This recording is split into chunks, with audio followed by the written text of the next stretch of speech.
Bonjour les enfants, leçon numéro 2 sur le tableau de numération des nombres décimaux. Nous allons apprendre aujourd'hui quelque chose de très important pour pouvoir comparer les nombres décimaux.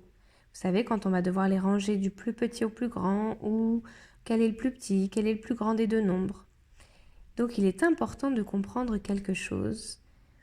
Je vais pour cela vous faire une dictée de 3 nombres. Le premier, 125,2 dixièmes.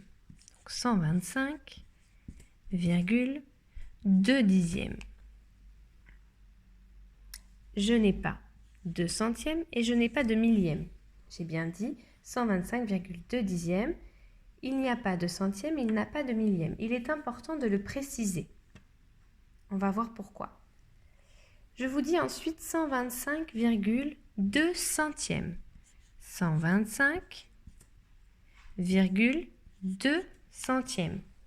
Dans 2 centièmes, il n'y a pas de dixième et il n'y a pas de millième. Ensuite, je vais vous dire 125,2 millièmes. Je suis sûre que certains avaient deviné. 125,2 millièmes. Il n'y a pas de dixième et il n'y a pas de centième. Il est important de le préciser. Si je lis ces trois nombres, 125,200, 125,020 et 125,002. On voit bien, quand on regarde ces nombres, que 200 est plus grand que 20, qui est plus grand que 2. Voilà pourquoi il est important de placer les zéros nécessaires.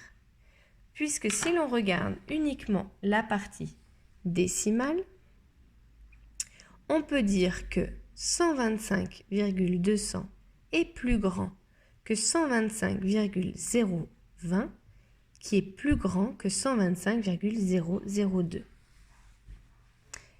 Retenez bien cela les enfants, nous allons beaucoup nous entraîner, ne vous inquiétez pas, mais c'était très important de préciser que les zéros dans la partie décimale ont une valeur toute particulière.